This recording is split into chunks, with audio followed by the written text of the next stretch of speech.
to the generic talk series 11 on happy works based on Sustainable Development Goal SDG-4 quality education. First, I would like to invite Dr. K. A. Mohammad Junaid, Principal, RMK Engineering College, to welcome the gathering. Please, sir. Thank you, sir. So, on behalf of our respected chairman, sir, all the members of the management, faculty members, students, and my own behalf, I wholeheartedly thank and welcome Mr. S.M. Balaji, sir, Managing Director of PG Equipments India Private Limited, for accepting our invitation to deliver a lecture in this generic talk series, 11th generic talk series, organized by RMK Engineering College on a topic, happy work. So thank you very much, Mr. Balaji, sir, and welcome you, sir. Thank you, on sir. behalf of all of us, we would like to thank the faculty members and the HOD of Mechanical Engineering Department for taking initiative this generic talk series today by the eminent personality, Mr. S.M. Balaji.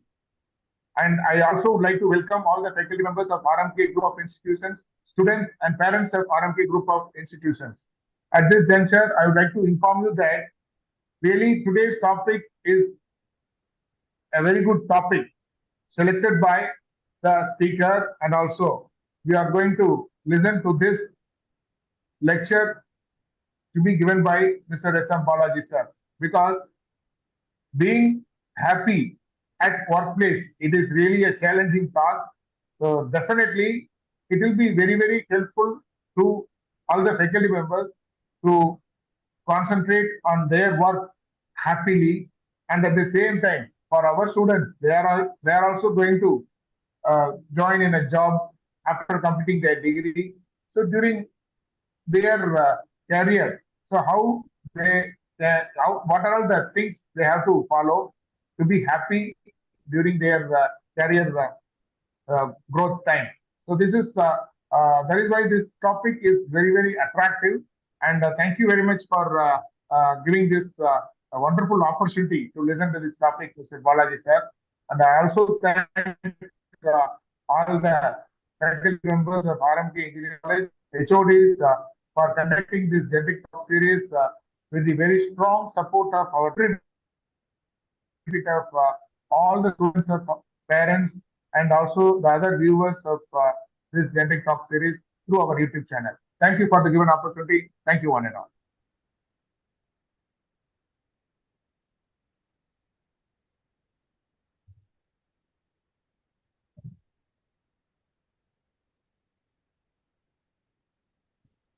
Professor, you are muted. Everyone, sir? Kadirvel, sir, you are muted. Muted. Yes, sir. Yes, sir. Please. Please. Thank you, sir. Please proceed.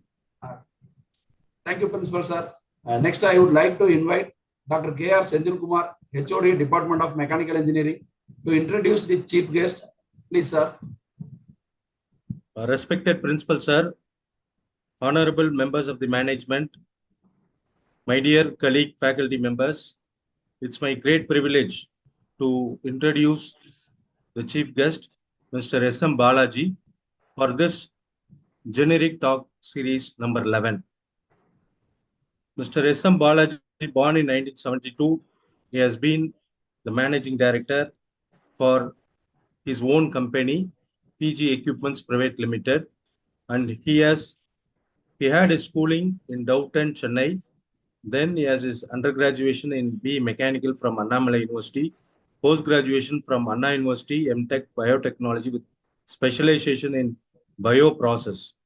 And as far as his work experience is concerned, he has worked as plant manager in Biocon India Limited between the period 1995 to 1998. And in 1998 onwards, he was into the family business, the India Metal Works.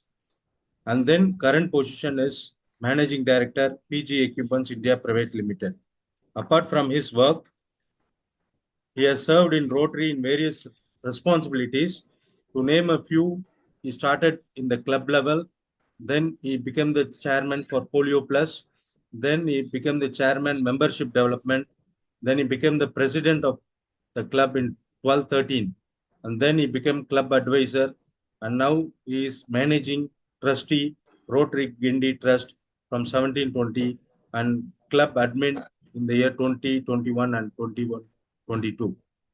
And district level, he has served as associate chair membership, then assistant governor, then he became district interact chair and membership extension Rotary Club of Guindy, and he has served as mentor and district club services.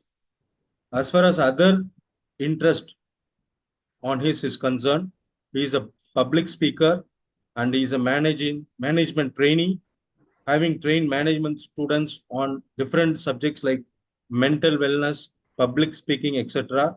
And he has addressed many number of schools, colleges on different topics and other interests. He has a YouTube channel on his own named Balaji SMB, wherein he releases motivational videos periodically. And he is a member in Cosmopolitan Club, member from 2010. With these few words, I would like to request Kadirvel sir to give the dais to this guest speaker. Thank you, sir.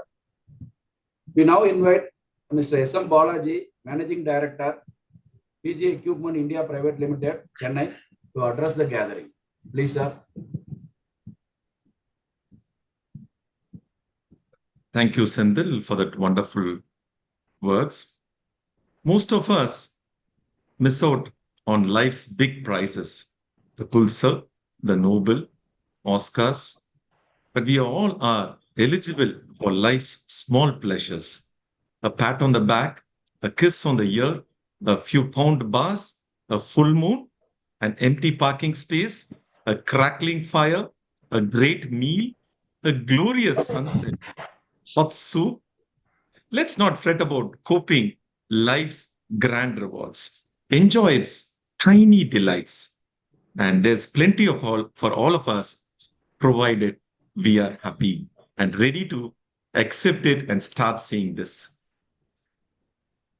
The chairpersons for our RMK College, the prestigious RMK Engineering College, respected Sir Shri R.S. Muniratnam and Srimati Manjula Muniratnam, Shri R. Jodi Naidu, the Director, Shri R.M. Kishore, Vice Chairman, Shri Yalamanchi Pradeep, Dr. Durga Devi Pradeep, Vice Chairperson, Srimati Soumya Kishore, Managing Trustee, respected Sir Dr. K. Mohammad Junaid, the Principal, Dr. Elvin Chandramoni, Dean Research, Dr. K. K. Sivagana Prabhu, Dean CDC, Dr. K. Manivannan, Dean EA, Dr. S.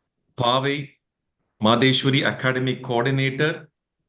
Once again, my good friend, Dr. Sendil and Dr. Kadirvel, Dr. Shekhar, Dr. Suresh, Shengotian Sir, Mohan Raju, Karthik, Vinod Kumar, and all the dear students who are listening to this online, their parents, invited guests and guests all around the world who are watching this video now and are going to watch in future.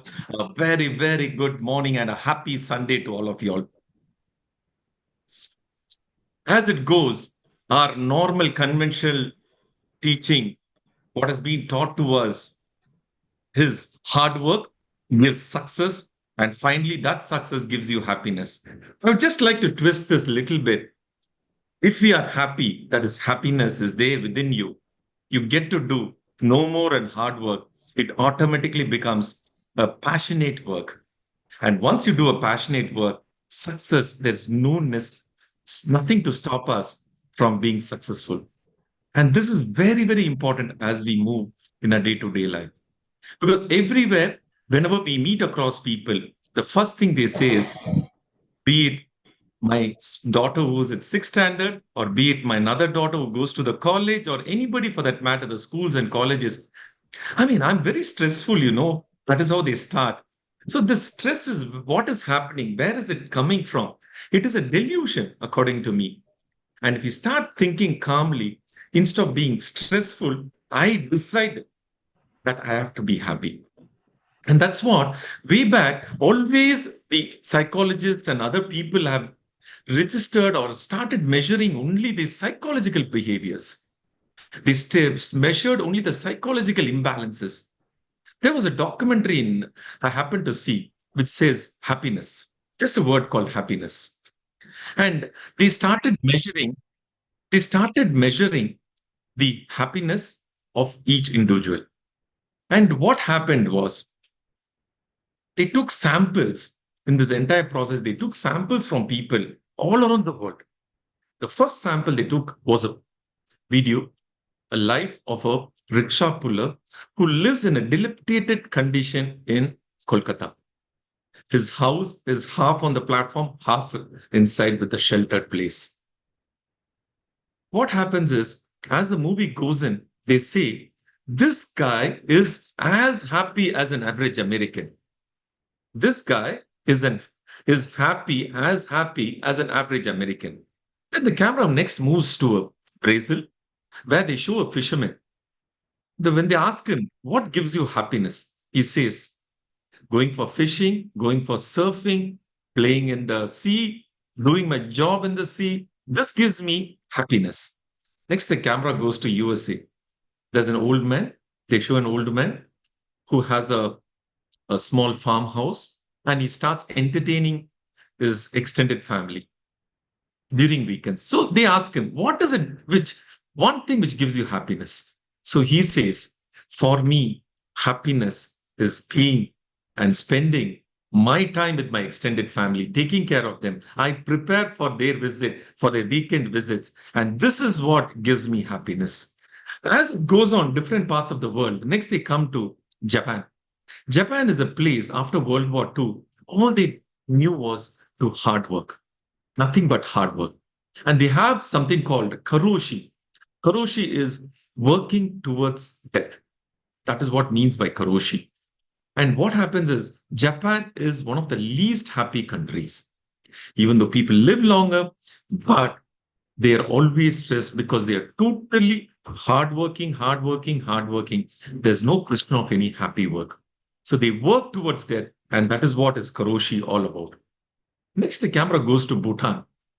Bhutan, they measure their national growth in gross national happiness. It's called GNH.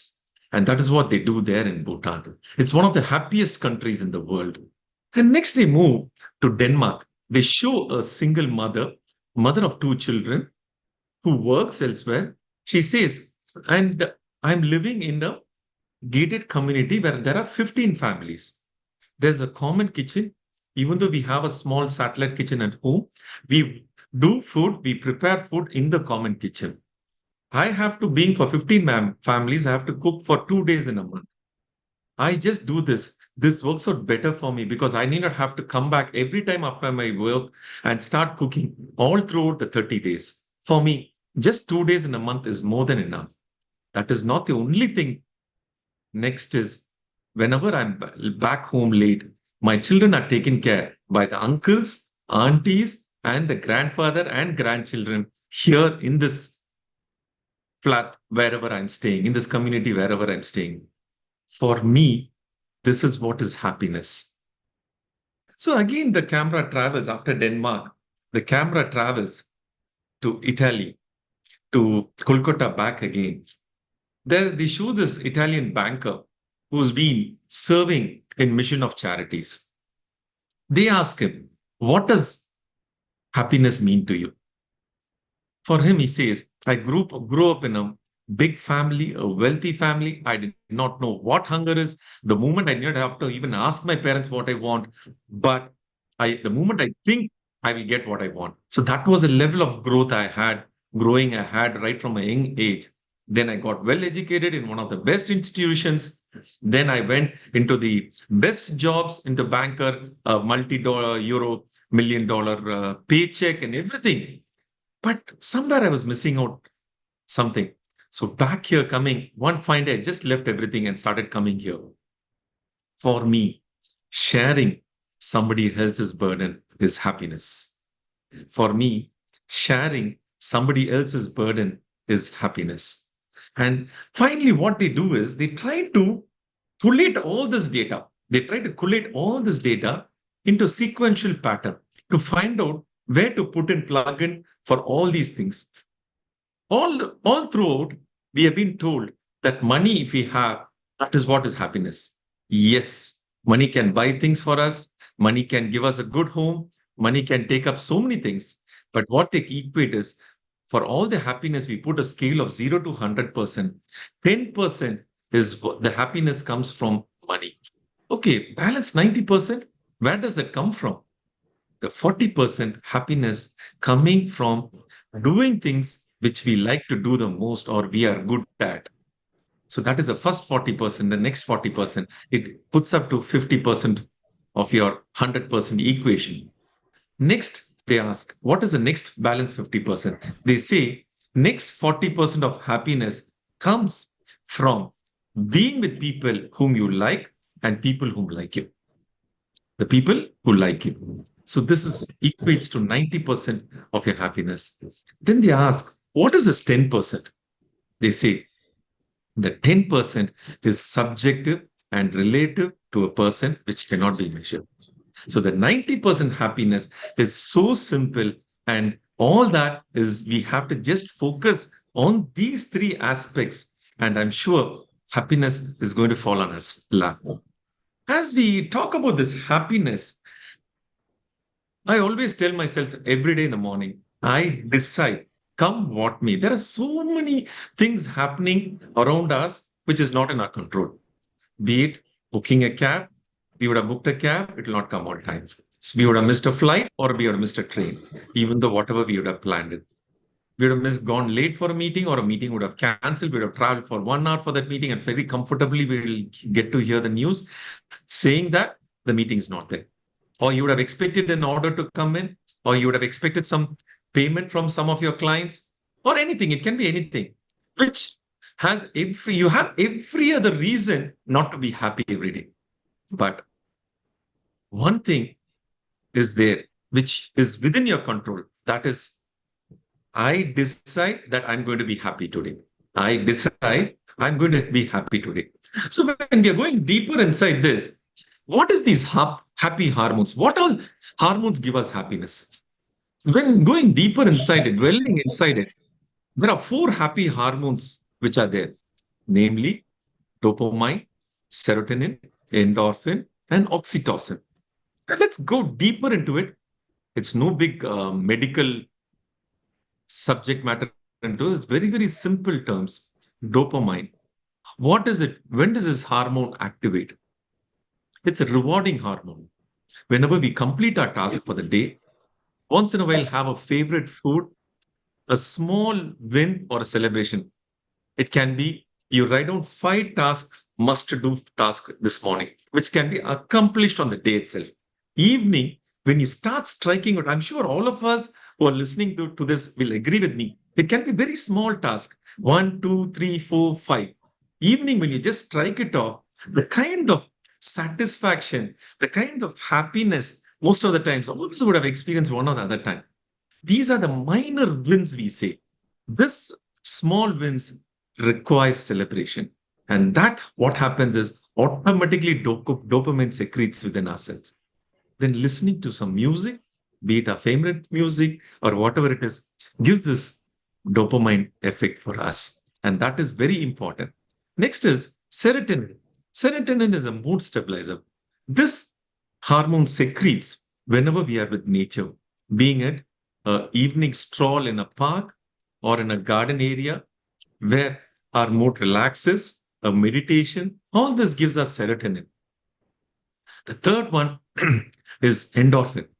Endorphin comes from certain things like having a chocolate or some very good food, what we really like, and mainly exercise.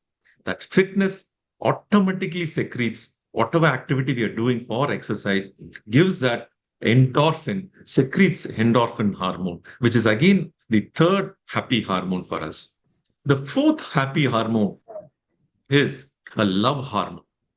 loving unconditionally, be it our friends, our parents, our peers, our brothers, sisters, grandfather, grandmother, and unconditional love. Because what happens is sometimes love is misunderstood as transactional. Once I loved you, you also have to reciprocate in the same way. No, just keep giving that unconditional love and just watch what kind of oxytocin it gives in. Appreciate people. Whenever you're appreciating people, you could feel that we are getting elevated. We could feel that we are getting elevated, and that's very important. And helping others, that is the highest level of kindness. Helping others unconditionally without help, without even expecting anything in return. Because the moment we start expecting even the smallest of things, it becomes a transactional pattern, which is no more an unexpected things, because the moment it becomes transactional, I have done X to you, you better do Y to me. So that moment it comes in, your happy hormone secretion, the oxytocin, completely gets cut off. When we're talking about unconditional love or unconditional help or appreciation, let me take this appreciation as a very important aspect. There was this Mother's Day in school. What happened? The class teacher had told her students that on Mother's Day, you have to come and perform and act which your mother has taught you. So the first girl will come there.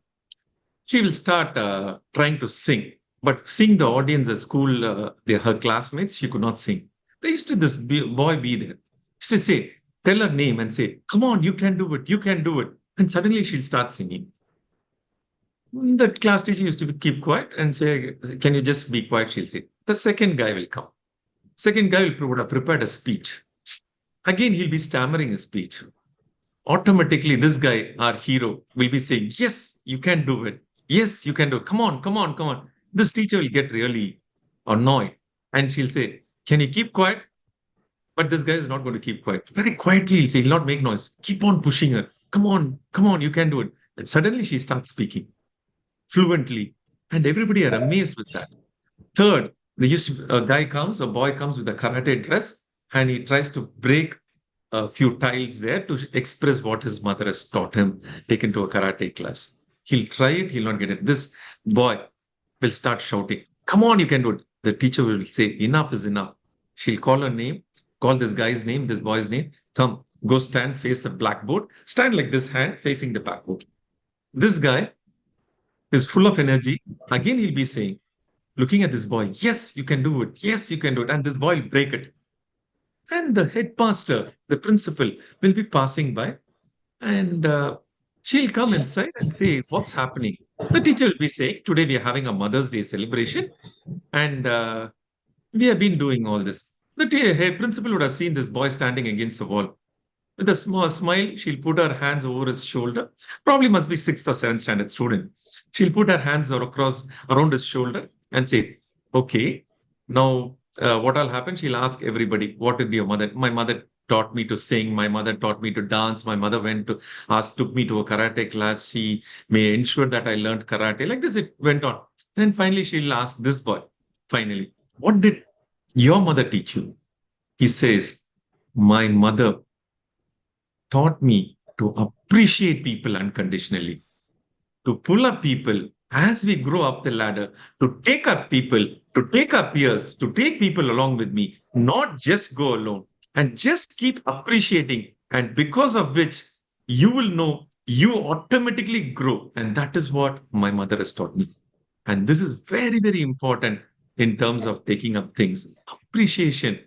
Whatever appreciates increases in value. We say land prices appreciates. We say gold prices appreciates. So is whatever we appreciate, whomever we appreciate, not only that increases, the person who appreciates them also, their value also increases. That's the most important part in appreciation. In continuation, in that oxytocin, we are also told about kindness, unconditional love. That is nothing but kindness. I would recollect my first visit when I finished college. My dad said, you have to go and explore before you come to business. Go explore the world. I said, okay, fine. So me and my brother went to took a ticket to Singapore, Malaysia. That is the only thing we had taken. We did not know where we are going to stay. We not booked our rooms. It was more of a backpack trip. Way back immediately after I joined business. So we got down into the Malaysian airport. 20, 25 years back, the Malaysian airport was one grandeur for us. Of course, in India, now we have big airports, grandeur airports. Those days back, we were lost in Malaysian airport. Then as we called up, so landed there, we took a landline number. One of my friend, college friend, whom I met him just for 3 months before I joined engineering. It's an arts college. I joined engineering. Before that, I just met him there. And after so many years, I met him in a temple. He said, I'm in Malaysia, Balaji. This is my number. Whenever you are coming to Malaysia, just give me a call. So I just called him. He said, Balaji, why don't you come home? Anyways, my wife is not there. She's gone to India for a holiday. Why don't you come home? So we went there to Malay, to his house in Klang. We stayed there. And he started introducing. It so happens in Malaysia, people are so excited when they say people have come from India. So they started introducing. They normally introduce their friends. The friend, friend of friend, friend of friend, friend of friend. Finally, we met this gentleman called Arasu. He works as a general manager in a chocolate. He used to work as a general manager in a chocolate company. And there, evening, we were supposed to meet him at 7 o'clock. We were there at 6:55 in a restaurant to meet him. 7 o'clock, he took us inside the restaurant. We had some coffee, snacks, and immediately said, what's your plan now? Then we have no plan. Immediately he drove us, come, let's go to see my chocolate factory. He took us there, showed us a chocolate factory, and been with us almost till midnight, dropped us back in our room. And when he dropped back, it was a Friday evening, he said, how are you placed Saturday? We said, yeah, we are relatively free. So Saturday again, he said, this time we are going to come. We said, how he's not going to come. It's just a matter of courtesy. Anyway, let's be ready. 9 o'clock, we were ready. And there comes 9 sharp. We get to hear the honking sound that he has come. The whole day it took us, showed us KL, Kuala Lumpur, and dropped us back again in the evening. Similarly, Sunday, he took us to Genting Island and showed all the entire Genting Island and dropped us back. The whole week, even though he was working, he was continuously inquiring us, how was our day, what happened, everything. This left us with a little bit of doubt. I would say little bit, but a very strong doubt. Why should he do it to us? We have not known him earlier. We have not met him earlier. Then why should he do all this? Then we were about to leave. He came, it was a Saturday, the following Saturday, we were about to leave KL, Kuala Lumpur. So me and my brother said, let's ask him. Openly, we'll ask him. We want this relationship to continue. Let's ask him what made him do this? What does he expect from us? Because somebody going out of the way trying to help us out, automatically comes to our mind, what does he expect from us?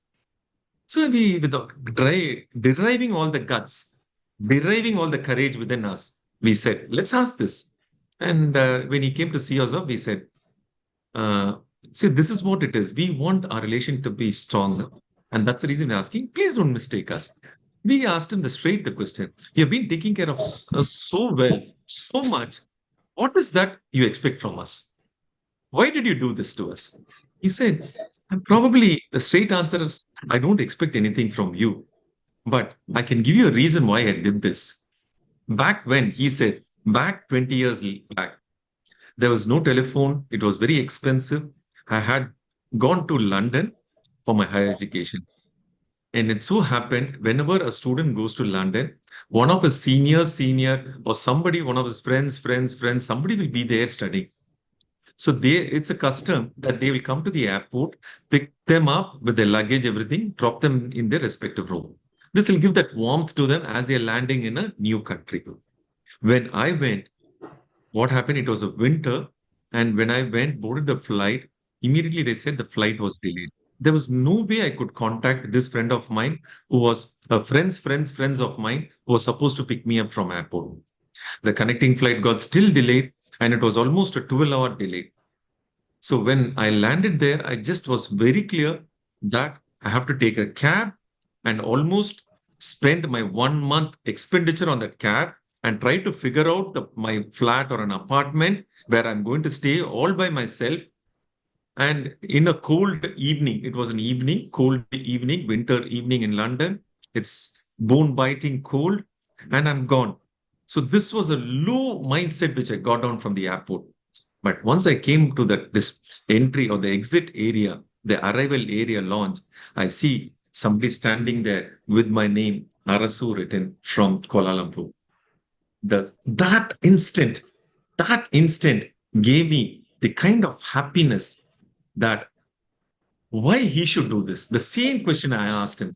Why you have to trouble yourself? The flight was 12 hours late and you're staying almost 2 hours in a suburb area. You have to catch a couple of trains to come here and you've been sitting in the airport for such long time. He says the same thing to me, which I told you. Somebody has done that exercise for him. And that act of kindness, I am doing it to you. And my good friend RSO said the same thing to me. Somebody has done that act of kindness to me, and I have done that to you. This circle of acts of kindness, not expecting anything in return, and the chain, the circle has to continue. And this is what is happy work all about. And that is very, very important. Acts of kindness can be as simple as this. Like you're walking inside, little few steps forward, you have somebody coming behind. Just hold the door for the other person also to come in. Watch the reaction. When you're driving, it's a small street. Somebody, the opposite car is giving you way and you're moving. Just bring down your door and just wave your hand at them. See that kind of happiness. Not only for that person, it gives to you the satisfaction, the kind of acknowledging things. We always go for a morning walk with my friend Vishwanathan. It so happened one day there was a school-going child was holding a backpack. It was a very old backpack, I suppose. So it got cut suddenly and the entire books fell down.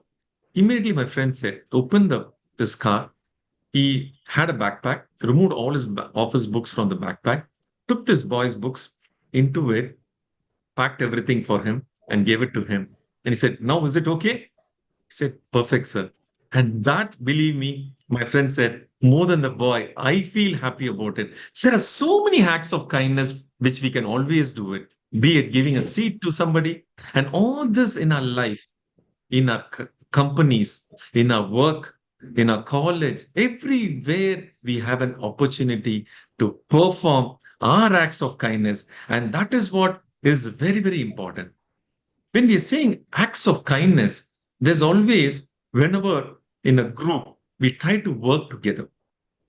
It's a teamwork. Most of the times, there's always teamwork happening everywhere we go. We can always say, let the other person do. Why should I be doing all this? It's his job, no? Let him do it. I always say this. Let's compete to contribute. This is a very profound statement. Compete to contribute. All of us would have heard about the hare and the tortoise story. The hare first loses the race because of its overconfidence. The tortoise loses the race because the hare is confident and alert. Because of its power, it wins the race. The third story goes like this. The hare, after winning the race, is becoming again very confident, but again very conscious also. But the tortoise comes back to the hare and says, no, let me decide the race field, whichever the field, the route where the race has to happen. Immediately the hare, with the overconfidence, it says, yeah, fine. Why not? You decide whichever route is fine for me. Now I am alert. I'm not going to take a break. So they start the race. The moment the race starts, the hare runs full speed and there's a water body comes in between. Exactly near the water body, the hare stops there. And the tortoise comes slowly, swims past the water body and wins the race. Now in this entire process of these three races, the hare and the tortoise become very good friends. And now they say, let's run the race together. So the hare lifts the tortoise and runs up to the water body. And once the water body comes in, the tortoise lifts the hare on it and it moves, crosses the thing, and together they win. And this is what is very, very important in terms of teamwork. Teamwork always works. Teamwork always wins. And this is something which we have to have emphasized in our mind. See, each one of us have our own strengths. Let's complement our strengths. And that is very, very important. I don't know how many of us would have seen this movie called Chak De. There'll be these two characters, excellent players. Chak Day is about the hockey team, Indian women's hockey team. Kabir Khan used to be the coach, will be the coach there. And what used to happen is they'll come to the finals. To cut the long story short, there'll be two good players, Preeti and Komal. And both of them are excellent forward players. Both of them have won equal number of goals in the World Cup tournament. And once that is done, what happens is they'll have their ego clashes also happening between them continuously because both of them are equal players. And only thing is, team playing is lacking behind them. And Kabir Khan, the coach, used to always keep hitting them. You need to work as a team. You need to work as a team. And finally, the day before the match, there used to be a dinner for the two final teams. They'll be there. And after this, what will happen is Kabir, Komal, and this Preeti, both of them will be called up to the field. The party will be happening just above the field. There's a hall, and they'll be called to the field. They'll say, "Who called me? Who called me?" Then Kabir will be standing there. I only called you both. Coach, tell me, coach, what happened? Both of them have the greatest respect for the coach. Individually, they're good, but as a team, they are not able to do it. He'll say, I've spoken so much to you. I've done counsel so much to both of you. You both are excellent players individually, but collectively, we are going to lose a match tomorrow. These two girls will be wondering, what coach you're saying? We have come the hard way. How can you say? But I've struggled enough to make you play as a team. But you guys have never understood that. And you guys are never working as a team. And don't you think like we watch the Australians, how they play, we strategize our game. Don't you think Australians will also not strategize a game thinking that my two best forward players are not playing as a team? Don't you think that they will also know that? They just keep quiet. And Kabir says, I've spoken enough. Let me just retire. And he's going. These two girls stand there. She says, Preeti says, I have to prove to somebody. Her fiancé, who's the vice captain of the Indian cricket team, I have to prove to them. Once he told me that, anyway, you want to get married to me, why you have to play hockey? So I have to prove to that. I am going to win this World Cup. I am going to prove to him that I can also do things. So this is a very important, profound statement. And she walks up, both of them walk away. The next day, the match starts, and Kabir Khan, as usual, gives his final sermon to the team. He says, enough of scolding, enough of motivation, enough of encouragement, everything I've done.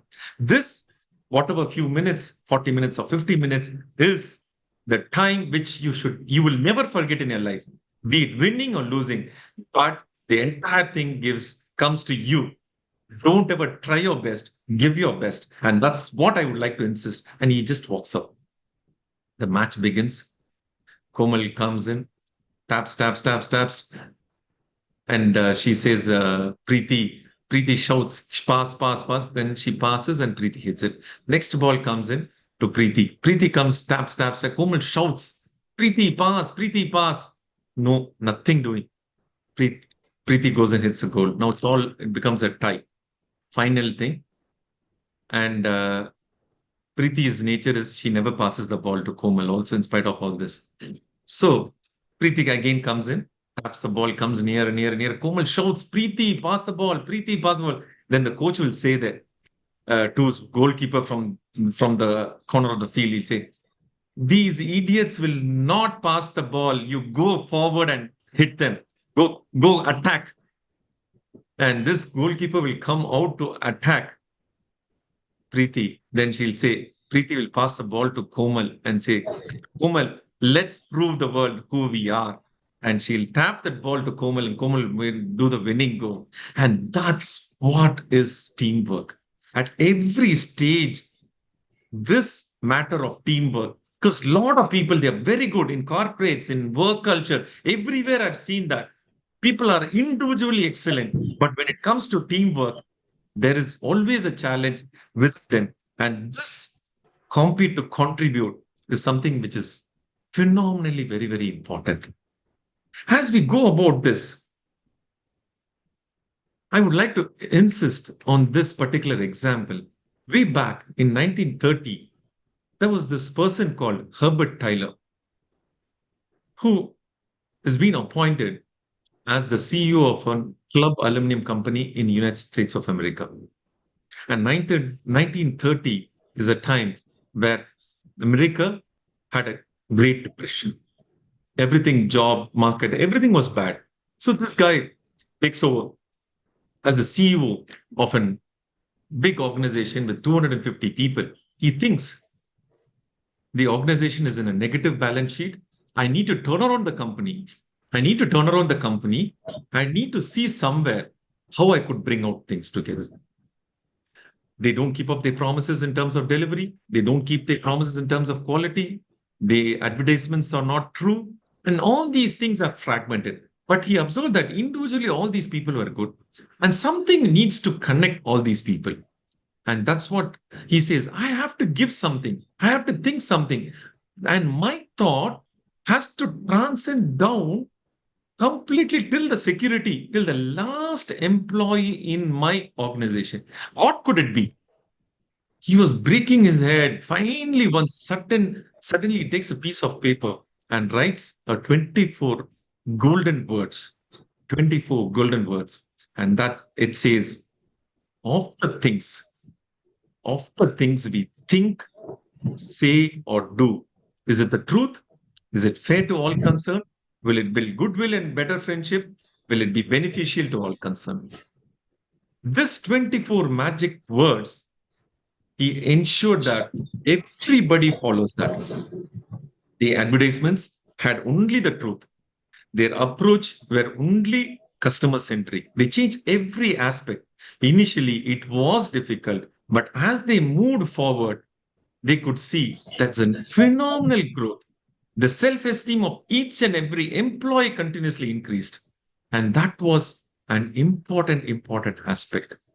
And suddenly the negative balance sheet over the period of time, I think so in a couple of years of time, it changed from a negative balance sheet to a positive balance sheet. And this, is it the truth? Is it fair to all concerned? Will it be beneficial and build goodwill and beneficial to everyone? Will it build friendship? So this is something which is very important in terms of this, whatever aspect we do, be it as a student, be it as an entrepreneur, be it as an intrapreneur, wherever we do, this four-way test is the magic test. And later on, even an NGO, whenever he became the director of an NGO called Rotary, they started implementing this as a four-way test. And even till today, even a single word after almost 100 years, close to 100 years, they have not changed a single word in this 24 words. And this keeps continuing this. And this calmly, if you just sit back, relax, and think about this, and start implementing this, start living or designing a life into it, this gives a great happiness and internal satisfaction, be it whether you're whatever dealing with your government organizations, paying your tax, everything falls into this 4 lines and 4-way test. And as we move about this is something couple of years back, there was this rains in Chennai. So me and my daughter, Swasana, the younger daughter, went out after the rains the next day morning. She said, Dad, let's go out and see what's the effect of this rain.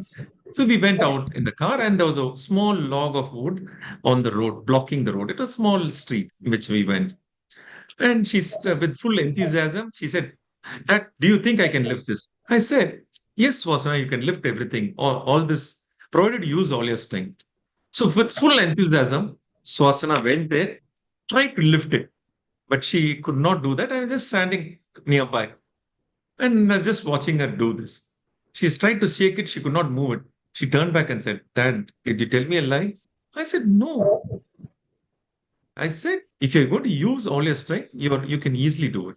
Again, she went with, not with that kind of a zeal, but at least 50% of that zeal, tried to again move full of energy. She could not do it. As like any other children, tears were flooded in her eyes, and she came back turning to hit me. And she said, are you joking? Are you making a mockery of me? I said, what did I say? I still stand by my statement. I will never joke in this aspect with my daughter. I said, you can lift this provided you use all your strength. All your strength. Did you use my strength, your dad's strength, who's behind you, just behind you? Did you ask me to help you out? And that is what is very important, dear friends. We most of the cases do not use the strength which is easily available within us, near us, be it our friends, be it our family. ASK, that is a magical word. ASK is a magical word. Ask. Ask for help. And sure, this help will make you have this entire strength to face your challenges.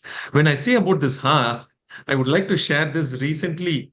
Few years recently, I happened to visit a wedding. Wedding reception in India is always a big grand affair. All of us know that. And I was waiting there. I just knew the boy was getting married, and he had invited me. So I was just waiting there. I wished him and was waiting there for having dinner. Being seated there, suddenly somebody came and said, it recognized me, Balaji, how are you? I've not met this person. Probably you would have seen me somewhere. I thought, okay, it's good to have a company at least for dinner rather than going all alone. And I just said, come, let's go for dinner. I mean, dinner. He said, oh, I'm also waiting for dinner. Let's go for dinner. And we went together for having dinner. And in the passage itself, he started complaining. He asked me, how's life for you? I said, it's wonderful, great. Because how are you, according to me, is a wish. But most of the times, how are you is always misinterpreted as a question. Because a lot of people say, how are you? Just pulling along. With all your blessings, things are going on. Who am I to bless somebody? How are you is just a wish. If you're going to take it that way, I'm sure it's going to be great. So he asked me, how are you? I said, I'm great. I'm fine. And similarly, automatically as a courtesy, we need to ask the other person, how are you? I said, how are you? He said, oh, life is boring. There's nothing is expected as I wish to. So that negativity started off. Then I went, we sat together. I thought I'm sandwiched now with this guy. Probably I thought, okay, another 15, 20 minutes, let me manage. But within all that 15 minutes, full of negativity. So when we sat in a leaf in India, we have this banana leaf and we have all this great feast being served for a wedding. So all this was being served there. And there was this Indian dessert called the payasam. It's called the kheer, Indian kheer. They serve during weddings. So this guy he lifted a small pan and they normally bring it in a pan with a ladle to serve that. So this friend of mine, always with this negative, not the friend of mine, the acquaintance of mine, again started off. See, I told you, no, now this payasam, this guy who's serving that Indian dessert also will leave me and move on to the next person and he'll serve because God has written on me. Everything, whatever I wish, I will never get it. So this guy came, the guy who was serving that Indian dessert came in and the pan he was serving got over. It's a milk-based item. Payasam for other people who don't know what it is, it's a milk-based Indian dessert, South Indian dessert to be more precise. So it got over. So he went inside and brought another pan of this Indian dessert. And he left his leaf of serving. And next I was sitting there, he started serving. This guy got really worked out. And he said, see, I told you, no, God has always never been kind to me. See, even this payasam, he's not given me that, he's not written on my head that I should have payasam today. I got so irritated. I got so wild because I was trying to maintain my coolness. I called that guy, payasam guy. I called him, please come here. Pour him 2 cups of payasam. If he wants, pour him 1 more cup also. I said, your thoughts are highly, highly on a negative side. That is what people don't see you. You're on a gloomy side because your thoughts are negative. Just be positive in whatever you do, whatever you think. Try to be positive. Try to be happy. And automatically you will get all the results. Calling this payasam guy, so what? He's passed you, he missed you out. So what? Just call him. It is ASK, ask. And automatically you'll get everything. And that is what lot many cases we think, what the other person will think of me if I ask him this, what the other person will think of me if I'm going to request him to do this. Nothing is going to happen. If you're going to ask, if it's possible by they say, they're going to do it. If it's not possible, they're going to leave it there. And that is what is very important in terms of ASK, ask. And with this, I'm sure we all have a great opportunity in terms of happy work, happy brain chemistry, and it's lot more things to happen.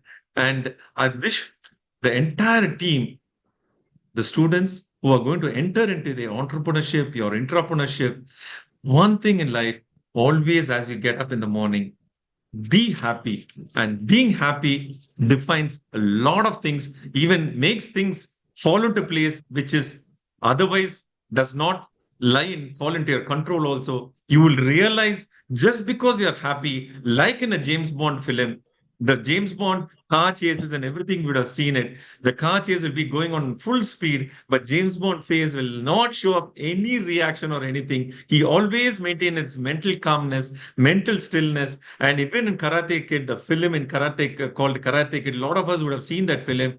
Jackie Chan will take him up the hill there and show him a pool of water. He'll say, "Can you see your face?" Yes. And he'll just shake this and say, "Can you see your face now?" No. Once we are still, everything is very clear. Our mind is still. We can observe a lot of things. Our life becomes under our control. And that is what it is very, very important to be happy throughout whatever we do. Dear friends, I don't know your dreams. I have no ideas, probably to your desires. I likely don't even know you personally, but I do know what you're made of. It's pure possibility. It's a core made of power. It's a mind made for visions. It's a heart built for love. It's a spirit designed to wow. Thank you for your patient hearing, and let's all have a lovely, happy working nature in whatever we do. Thank you for this wonderful opportunity. Thank you, sir, Thank you, sir. for your smiley, valuable, and information speech. Definitely, we will follow your words. Finally, I request Dr. R. Suresh Kumar, Professor, Department of Mechanical Engineering, to propose vote of thanks. Please, sir. Morning, everyone. On behalf of our management, principal sir, HOD sir, faculty members, and students, I would like to extend our heartfelt gratitude to Mr. S.M. Balaji, Managing Director of PG Equipment City of Private Limited, Chennai, for delivering such an insightful and inspiring talk on happy work as part of our generic talk series 11, SDG-4 Quality Education. Sir, your speech has truly illuminated the crucial role that happiness plays in the workplace. Your insights into the impact of positive work environment on productivity, creativity, and overall employee satisfaction have provided us with the fresh perspective on how we can enhance our own work cultures. Thank you once again, sir, for taking the time to speak with us today. Your contribution has not only enriched our understanding, but has also motivated us to actively pursue a happier work environment in our own organizations. To all our attendees, thank you for your participation and enthusiasm. We hope you found the session as valuable and thought-provoking as we did. We thank our management, Principal Sir and HOD Sir for providing this opportunity and support in all aspects. Finally, wishing everyone a productive and happy work environment ahead. Thank you. Thank you. Thank you all. Thank you, sir. Thank you, Honorable. Thank you.